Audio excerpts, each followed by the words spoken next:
सोमा ज्योतिर्गमय मृत्योर्मामृतं गमय।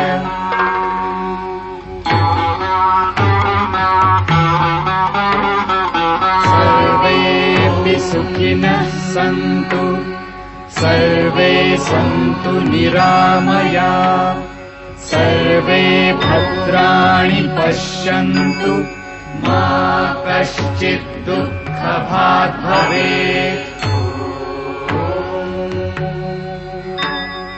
द्यौः शान्तिः अन्तरिक्ष शान्तिः पृथिवी शान्तिः आपः शान्तिः ओषधयः शान्तिः वनस्पतयः शान्तिः विश्वे देवाः शान्तिः कामः शान्तिः क्रोधः शान्तिः ब्रह्म शान्तिः सर्वः शान्तिः शान्तिरेव शान्तिः साम शान्तिरेधि। यतो यत समीहसे ततो नु अभयं कुरु शन्नः कुरु प्रजाभ्यो भयं न पशुभ्यः। सुशान्तिर्भवतु सुशान्तिर्भवतु सुशान्तिर्भवतु।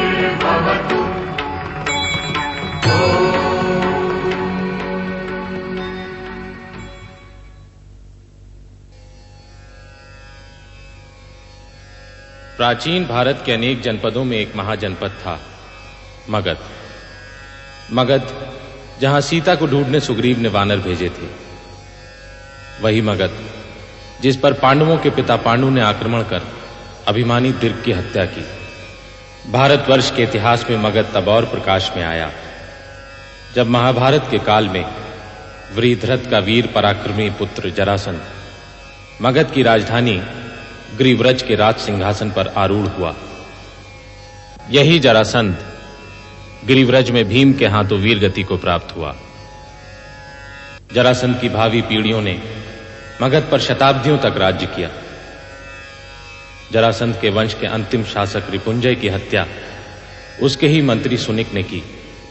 वह सुनिक का पुत्र प्रद्योत मगध के सिंहासन पर आरूढ़ हुआ। प्रद्योत वंश के 5 शासकों के 138 वर्ष के पश्चात ईसा के 642 वर्ष पूर्व शिशुनाग मगध के राज सिंहासन पर आरूढ़ हुआ। मगध के राजनैतिक उत्थान व परिवर्तन की शुरुआत तब हुई जब ईसा के 528 वर्ष पूर्व बिंबिसार ने मगध की सत्ता के सूत्र अपने हाथों में लिए। अंग प्रदेश की विजय के साथ जिस साम्राज्य विस्तार की नींव बिंबिसार ने डाली थी, उसका सफलतापूर्वक निर्वाह उसके पुत्र अजातशत्रु ने किया। एक ओर मगध राजनैतिक उत्कर्ष कर रहा था, तो दूसरी ओर भारत के जनमानस में एक नवीन आध्यात्मिक चेतना अनुप्राणित हो रही थी। धार्मिक जड़ता व रूढ़ियों से ग्रसित भारतीय समाज में श्रेष्ठ जीवन मूल्यों का पुनः सिंचन हो रहा था। इस नव जागरण का संदेश लाए थे भगवान महावीर व तथागत बुद्ध। राजनैतिक संघर्षों के कारण रक्त से लाल हो उठी भूमि में ही अहिंसा, प्रेम व सद्भावना के अंकुर फूटे और मगध ही परिवर्तनों की तथा महावीर व बुद्ध की कर्मभूमि बनी। सत्य का अनादि प्रवाह अनंत की ओर बढ़ रहा था। बढ़ रहे थे महावीर और बुद्ध, और भारतीय इतिहास एक और भावी वैभवशाली नगर का जन्म देख रहा था। अजातशत्रु ने विज्यों से युद्ध करने के लिए पाटलीग्राम में अपने मंत्री वर्षाकार व सुनित के द्वारा दुर्ग की स्थापना करवाई। उस दिन प्रातः भगवान बुद्ध ने वर्षाकार व सुनित को देखकर अपने शिष्य आनंद से पूछा, आनंद, वे कौन हैं आनंद ने उत्तर दिया, प्रभु, वे महाराज अजातशत्रु के मंत्री वर्षाकार व सुनित हैं। विज्जियों से संघर्ष करने के लिए दुर्ग की नींव डाल रहे हैं। तब भगवान बुद्ध ने कहा था, शीघ्र ही यहां एक वैभवशाली नगर बसेगा, परंतु उसे अग्नि, जल अथवा ग्रह कलह से भय रहेगा। तथागत की भविष्यवाणी सच हुई। अजातशत्रु के पुत्र उदयन ने गंगा व शोण के तट पर पाटलिपुत्र नामक नगर की स्थापना की और वास्तुकला में पारंगत पंडित महागोविंद द्वारा निर्मित मगध की राजधानी राजगृह को त्याग कर पाटलिपुत्र को मगध की नई राजधानी बनाया। कालांतर में इसी पाटलिपुत्र के राज सिंहासन पर आरूढ़ हो नंद वंश के प्रथम शासक महापद्मनंद ने एक विशाल साम्राज्य की स्थापना की और मगध के साम्राज्य की वो थाती अंतिम नंद धनानंद के हाथों उत्तराधिकार में आई और इतिहास देख रहा था।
निर्बलों की कोई सहायता नहीं करता मैं, और मगध के महामात्र से सहायता की अपेक्षा करना व्यर्थ है।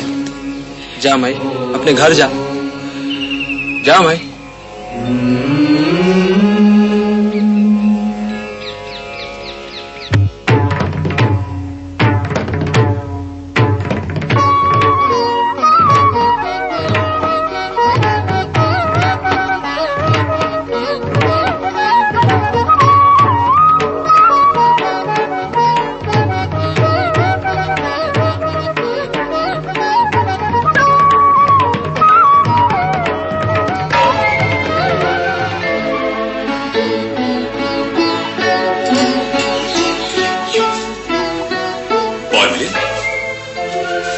प्रणाम मंत्री। प्रणाम प्रणाम नंद। आज तो आप मेरे हाथों नहीं बच सकते पॉडमिलिंद।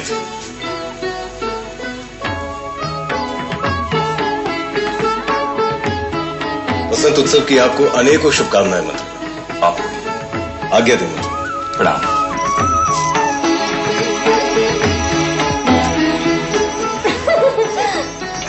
वसंत उत्सव आपके लिए शुभ आ रही है। तुम्हें भी वसंत उत्सव की अनेकों शुभकामनाएं देवी। आज तो आप कलह रहित नहीं रह सकते आर्य, और स्त्री के संसर्ग पर तो बिल्कुल नहीं। इसीलिए तो मैं आज तक तुमसे बचता रहा हूँ। प्रणाम देवी।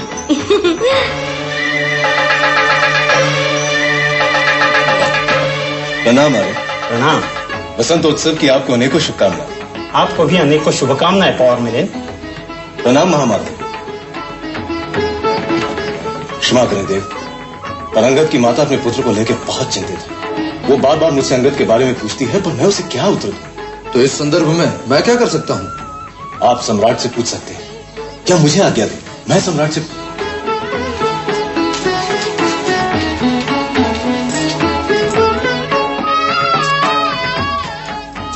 तुम्हें इस विषय को लेकर इतना चिंतित होने की आवश्यकता नहीं है मिलिंद।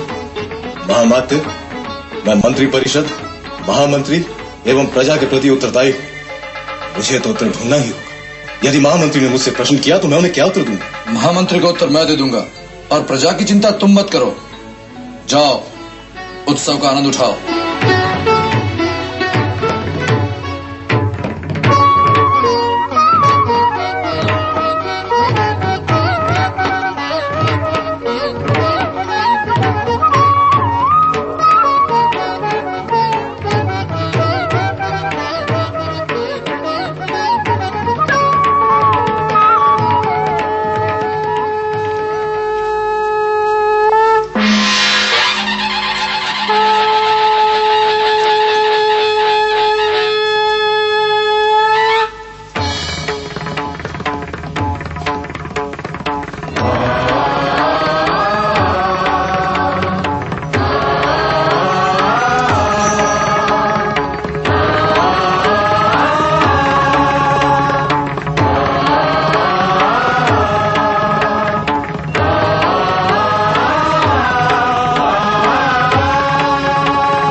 सबको बसंतोत्सव की हार्दिक शुभकामनाएं।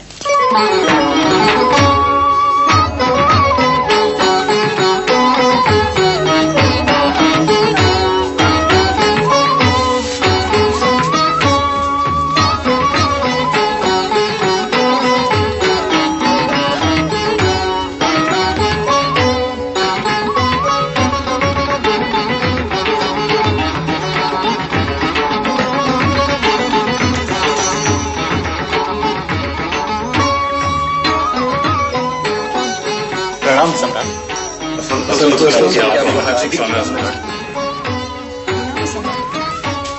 प्रणाम प्रणाम प्रणाम सम्राट।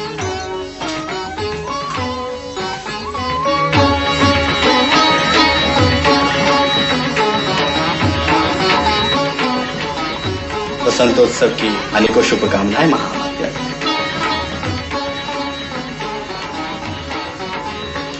सम्राट की सदैव विजय हो।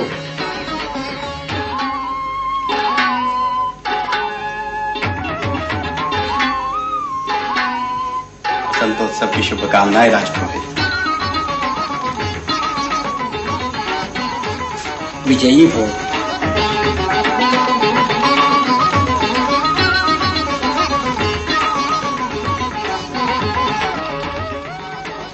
कैसे हो श्रेष्ठी?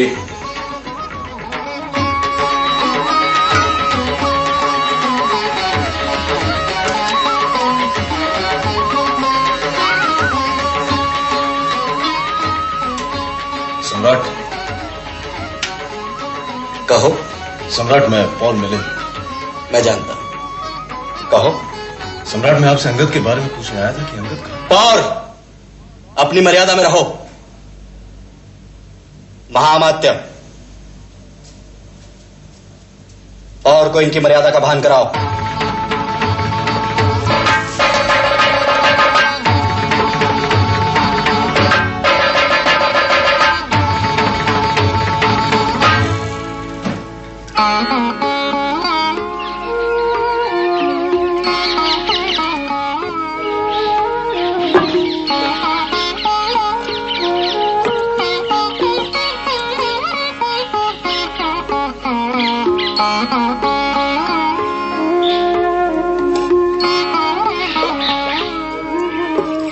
प्रणाम महामंत्री। प्रणाम सुखदेव। देख, कहीं से दीर्घ यात्रा से आ रहे हैं। राजगृह गया था, 10 दिनों बाद पाटलिपुत्र लौट रहा हूं। प्रणाम सुखदेव। प्रणाम महामंत्री।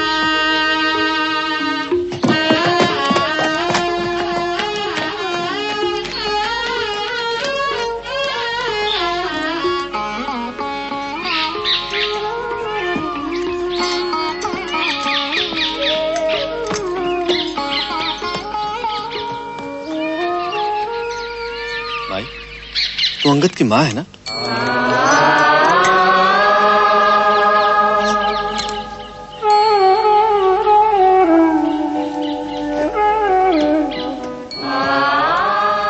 अंगद के लुप्त हो जाने के पश्चात मैंने पाटलिपुत्र के पौर व अनेक उच्च अधिकारियों से बार बार संपर्क किया, पर किसी ने आश्वासन देने के अतिरिक्त मेरी और कोई सहायता नहीं की महामंत्री। और सम्राट तक मेरी प्रार्थना पहुंचाने के लिए कोई तैयार नहीं। तो चिंता मत कर माई, शीघ्र ही तेरे बेटे अंगद का पता चल जाएगा।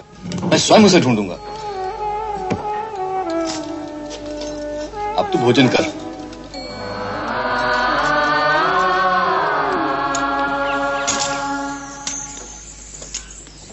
प्रणाम आर्य।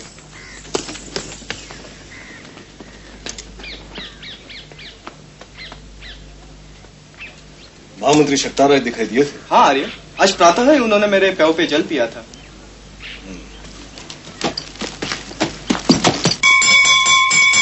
शक्तार! शक्तार! शक्तार!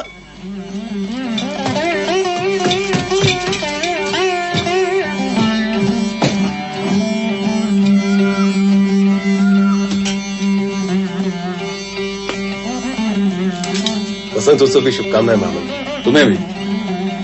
भामिनी का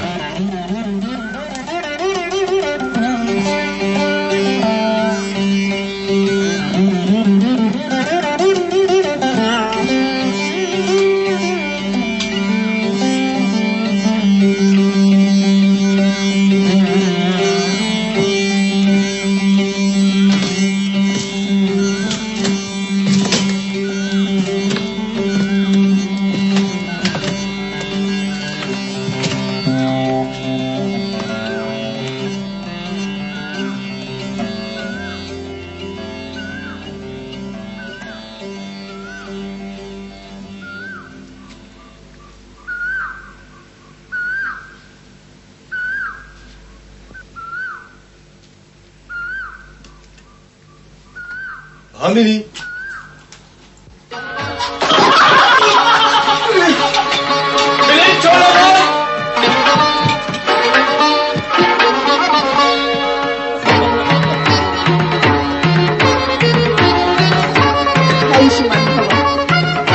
शतायु भवा।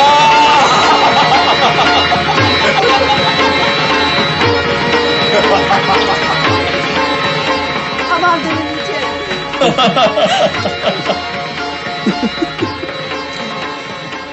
कहो मिलिंद, पाटलिपुत्र में सब ठीक तो है ना?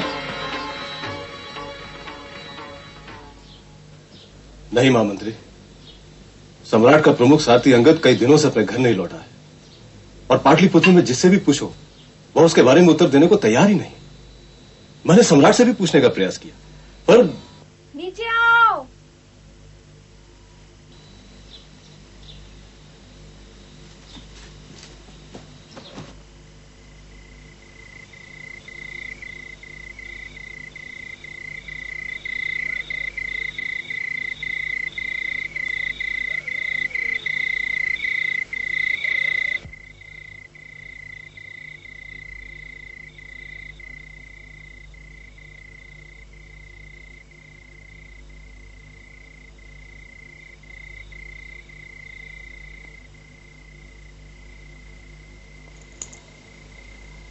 किसी की प्रतीक्षा कर रहे हैं?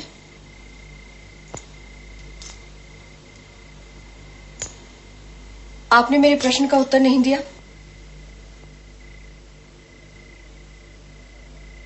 क्या मेरी अनुपस्थिति में शिशुपाल यहाँ आया था? नहीं, किंतु आप उसके लिए इतने व्यग्र क्यों हो रहे हैं? इसलिए कि शिशुपाल मेरा गुप्तचर है। ये सच है देवी, जिसे तुम मेरा मित्र समझती हो वो मेरा विश्वस्त गुप्तचर है।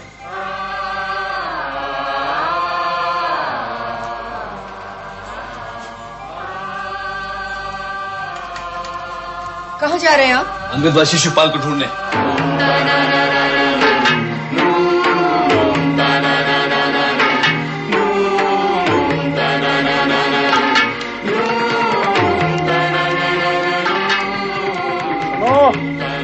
एक चषक आसव देना।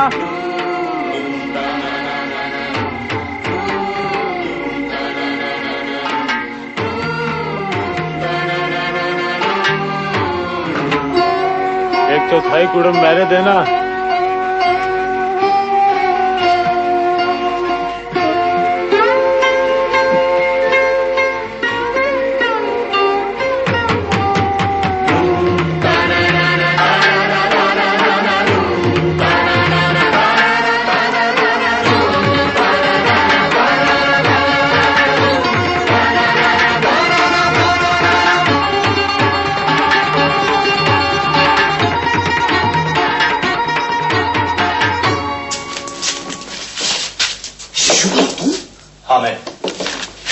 चुकने की क्या आवश्यकता है?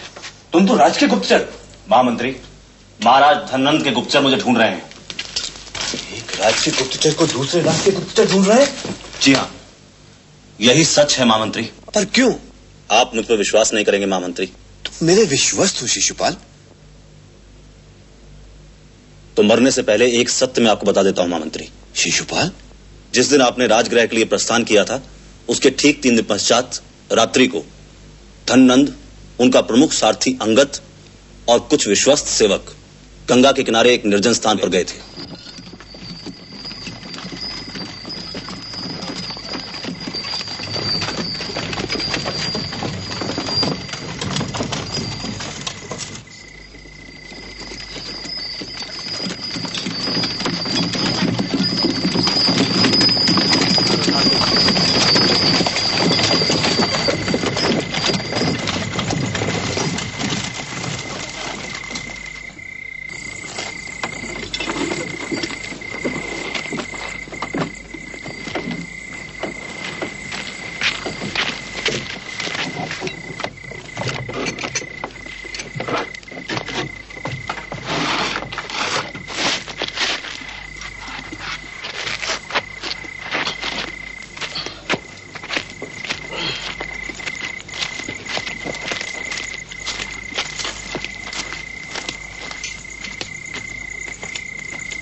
अंगद, रथ मैं ही चलाऊंगा, तुम गाड़ी हाँको।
अंगद के परिवार के अतिरिक्त अन्य सेवकों के परिवार इसी भ्रम में हैं कि उनके पुत्रों को राजकीय कार्य से नगर के बाहर भेजा गया है।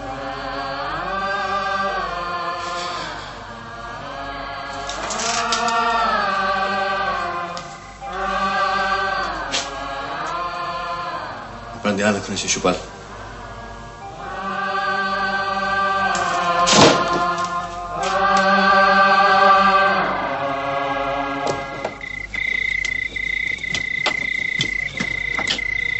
महामंत्री, आप? मिलिंद, मैं तुम्हारे ही पास आ रहा था। चलो। बात क्या है महामंत्री? तुम्हारे लिए एक सूचना। अंगद जीवित नहीं है। अर्थात? उसकी हत्या की जा चुकी है।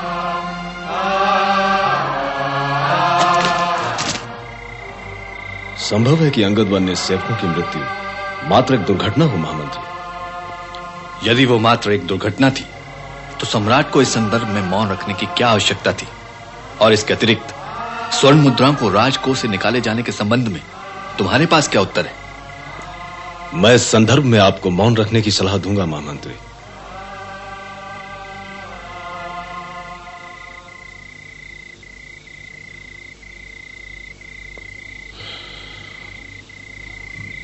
प्रणाम महामंत्री।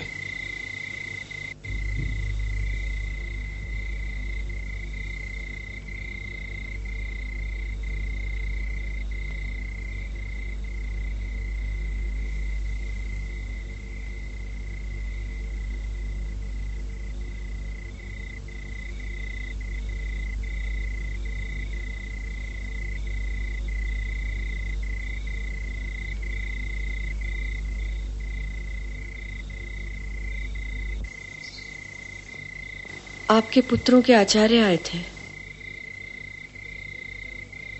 वे कह रहे थे कुछ दिनों के लिए वे यात्रा पर जा रहे हैं।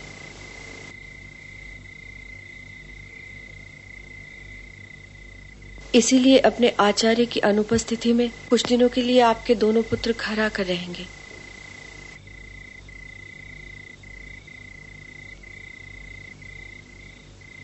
अंगद का कुछ पता चला?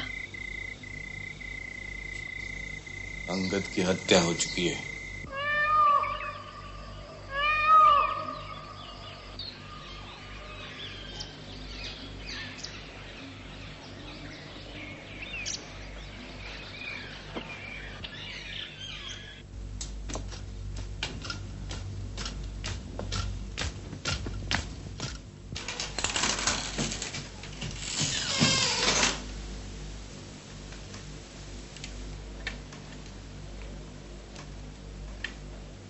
प्रणाम महामंत्री। स्वागतम। आपने मुझे बुलाया देव? आप कोषाध्यक्ष हैं? हाँ देव। और जो राजकोष से धन चुरा लेते हैं उन्हें क्या कहते हैं? मैं समझा नहीं देव। आपने मगध के मंत्री वर्ग, अमात्य वर्ग एवं राजमाता को राज्य की ओर से मिलने वाली मासिक भृत्ति तो पहुंचाई दी होगी? हाँ देव।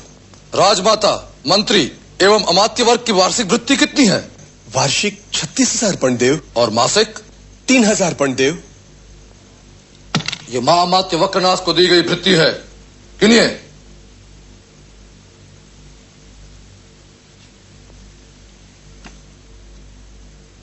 1, 2, 3, 4। 2,997, 2,998, 2,999।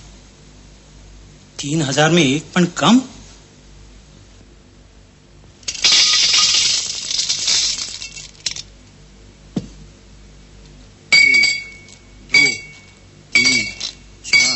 दो 2,997, 2,998, 2,999।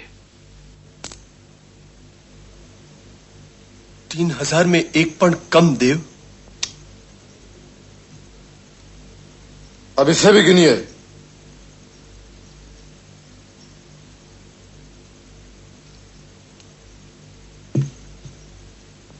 1, 2, 3, 4।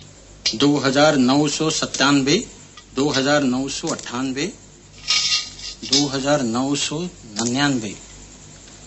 3,000 में एक पण कम।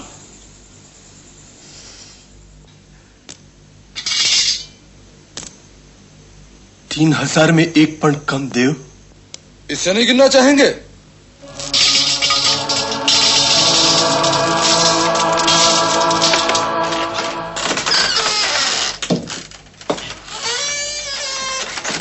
आइए अमात्य गौरांग, क्या आप भी अपनी वृत्ति के पण गिनवाने आए हैं?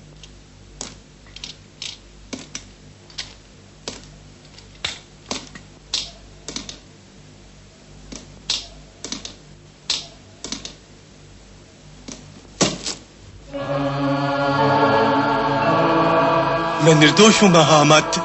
इसका निर्णय तो महाराज धनानंदी करेंगे।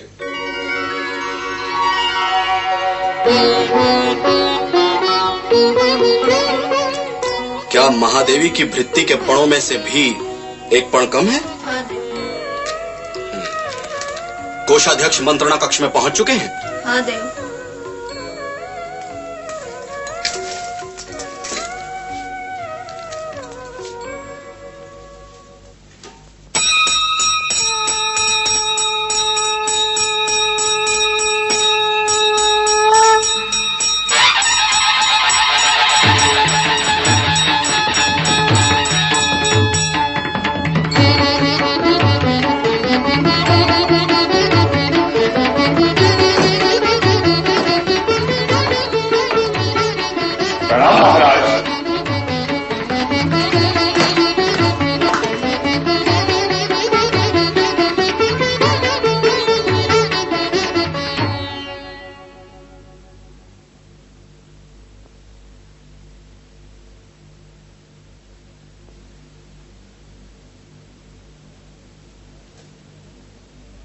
महाराज, मुझे इसमें किसी षड्यंत्र की गंध आ रही है।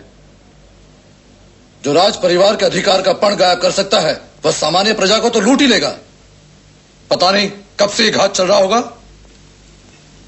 राजपुरोहित, इसका निर्णय अभी हो जाता है सम्राट। क्या आप राजकोष के रक्षक हैं? हाँ देव। राज्य की ओर से मिलने वाली भृत्ति के वितरण की व्यवस्था क्या आप करते हैं? हाँ देव। क्या आपको पता है कि भृत्ति के पणों में से एक एक पण कम है? हाँ देव। क्या इसके उत्तरदायी आप हैं? नहीं देव। इसके लिए उत्तरदायी व्यक्ति का आपको पता होना चाहिए। हाँ देव। क्या आपको पता है? नहीं देव। तो दोषी कौन है? मैं नहीं जानता देव। तो कौन जानता है? महामंत्री शक्तार देव।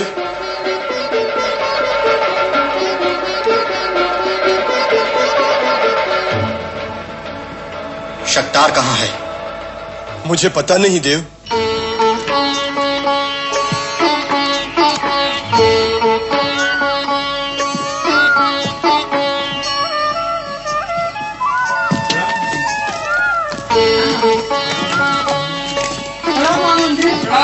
प्रणाम महामंत्री।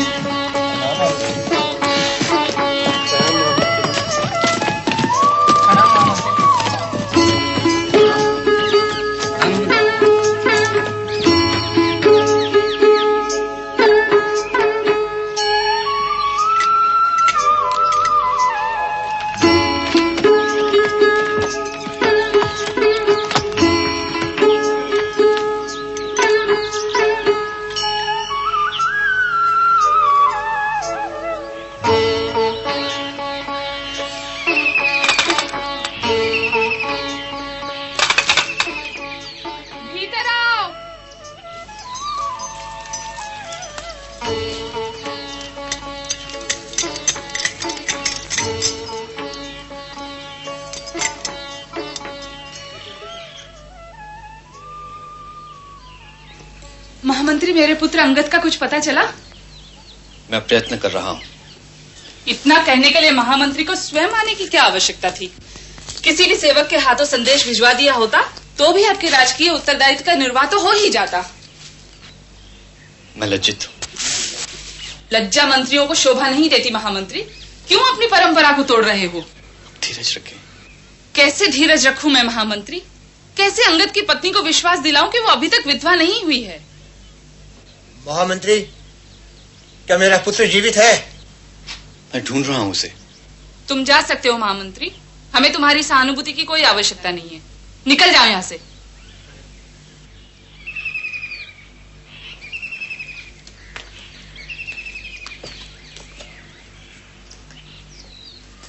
ठहरो महामंत्री।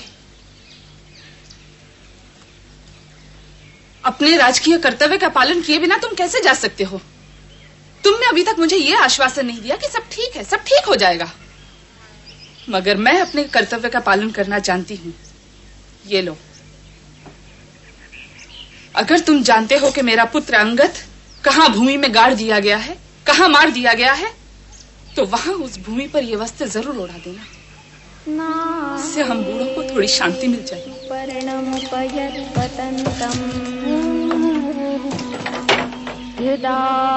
वेनन्तो अभ्यचक्षतत्वा हिरण्यपक्षं वरुणस्य दूतं यमस्य योनं शकुनं पुरण्यम्।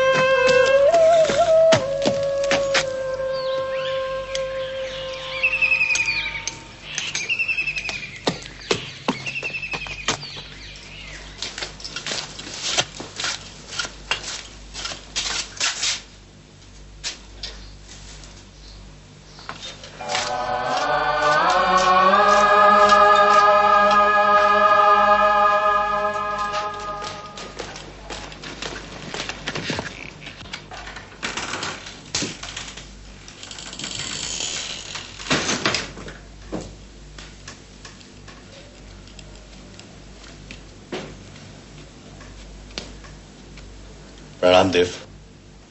महामंत्री, आप मगध के महामंत्री हैं। सभी जानते हैं देव।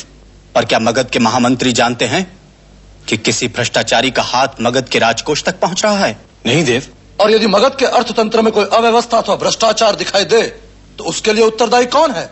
मैं मगध का महामंत्री महामात्य। तो क्या आप जानते हैं कि मगध के राजकुल को मिलने वाली भृत्ति के धन में से एक एक पण किसी ने चुराया है? मात्र एक पण? आपको आश्चर्य हो रहा है? इसमें आश्चर्य की क्या बात है वक्रनास? जिस प्रकार पानी में रहने वाली मछलियां कब पानी पी लेती हैं ये बताना कठिन है, उसी प्रकार मुद्रा विनिमय करने वाले अधिकारी कब मुद्राएं हड़प कर लेंगे यह बताना भी कठिन है। महामंत्री, आपके तर्क सुनने के लिए मंत्री परिषद के पास समय नहीं है। हम उत्तर चाहते हैं। कैसा उत्तर महाराज? क्या आपने राजकुल की भृत्ति के पणों से एक एक पण नहीं चुराया है? तो आप उस भ्रष्टाचारी के हाथों को पकड़ना चाहते हैं और महाअमात्य वक्रनास इस अव्यवस्था व भ्रष्टाचार को रोकना चाहते हैं। मात्र एक पण के लुप्त हो जाने से सारा मंत्री परिषद चिंतित है ना? परंतु मैं मगध का महामंत्री मंत्री परिषद से पूछना चाहूंगा कि राजकोष से लाखों स्वर्ण मुद्राएं लुप्त हैं, उसके लिए उत्तरदायी कौन है? क्या मगध के मंत्री परिषद को एक से अनेक पण कम होने के महत्व को समझाना पड़ेगा। आप विषय बदल रहे हैं महामंत्री।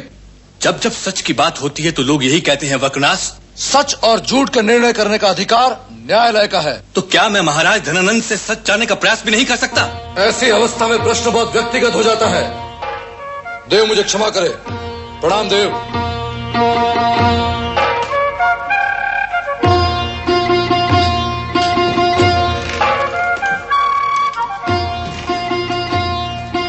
राजपुरोहित,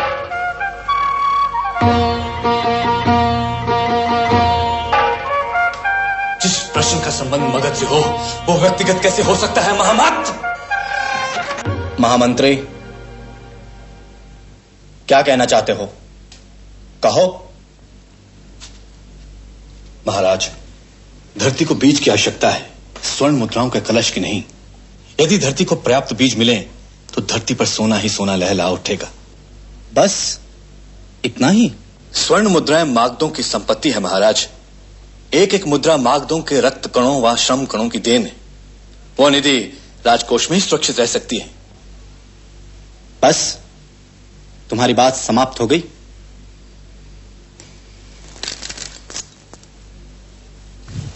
आप प्रजा के साथ विश्वासघात कर रहे हैं देव।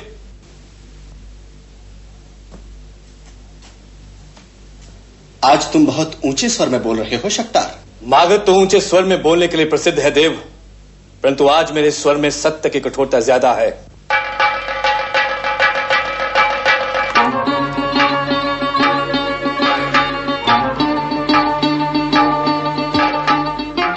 क्या तुम सत्य को प्रमाणित कर सकते हो? क्या प्रमाण है तुम्हारे पास कि राजकोष से लाखों स्वर्ण मुद्राएं लुप्त हुई हैं? न्याय व प्रजा का मुक्त तो आप हैं देव। मैं नहीं जानता कि धरती का सीना चीर कर वह स्वर्ण मुद्राएं सच का प्रमाण देंगी या नहीं, पर इतना जरूर जानता हूं कि जहां आपके सारथी अंगद वहां आपके सेवकों का रक्त गिरा है वो धरती जरूर रंग लाएगी। आज्ञा दे देव।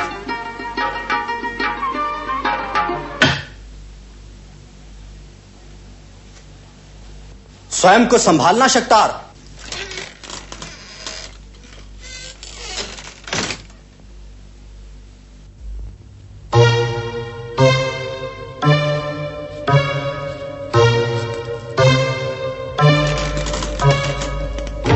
राजकुल के अधिकार के पण लौटा रहा हूं देव, और मगध के अधिकार के पण बार बार मांगूंगा।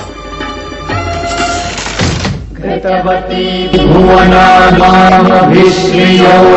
पृथिवी मधुरुगे सुकेशसा द्यावा पृथिवी वरुणस्य धर्मणा विष्कभिते अजरे भूरिरेतसा घृतवती भुवनानामभिश्रियोनि पृथिवी मधुदुगे सुपेशसा द्यावा पृथिवी वरुणस्य धर्मणा विष्कभिते अजरे भूरिरेतसा घृतवती भुवनानामभिश्रियोनि पृथिवी मधुदुगे सुपेशसा द्यावा पृथिवी वरुणस्य धर्मणा विष्कभिते अजरे भूरिरेतसा घृतवती भुवनानामभिश्रियोनि पृथिवी मधुदुगे सुपेशसा।